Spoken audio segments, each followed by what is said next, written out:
Today we listened to Swagboss Village by SlimeGoldBones. And it quite literally destroyed my grasp of the English language and everything that I knew about music. Swagboss Village. Yeah.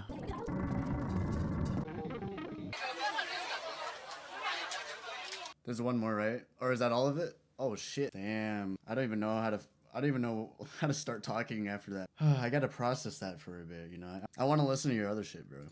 Dude, this is so good. Like, I don't even know how to talk about it.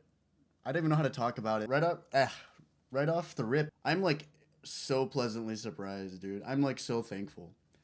And you started off when you started off with the first like 10 seconds with the bass line, and it sounded like it was like a home recording, and then it was kind of stray lines, you know, they were just kind of floating around or some shit.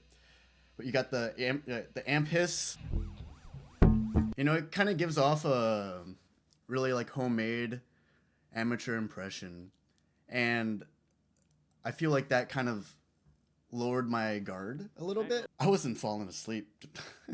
I fucking drank some coffee right before this. Coming in, my guard kind of lowered it a little bit because you had a homemade quality with the bass lines.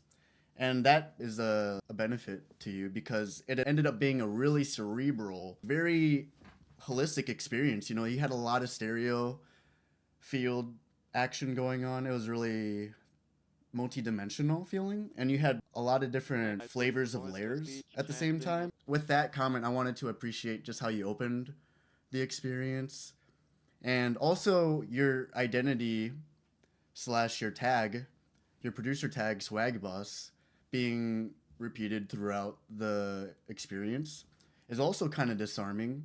If you're me, at least, you know, there's probably some people that are like, oh, this is stupid, this is unprofessional, you know. But I really did appreciate the lighthearted nature of that.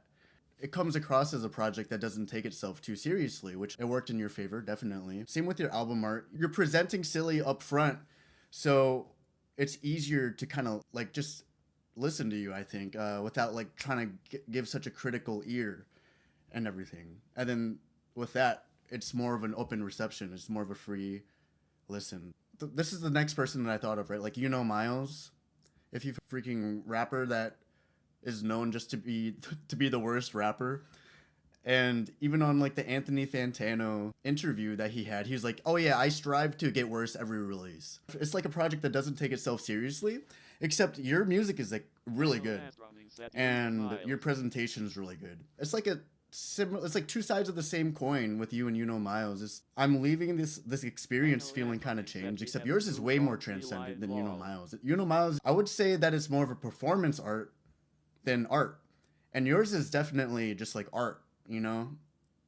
Like, this is definitely just art. It's a lot deeper than I was prepared for. I don't think I've heard anything like this either, and Swagboss is just a sick moniker. It was an experience that I wish lasted longer, but I think that also is something that works in your benefit. For SlimeGoldBones, Swagboss Village, you get a peak out of 10. That's your score. You get the first peak out of 10, bro. You get the first peak out of 10.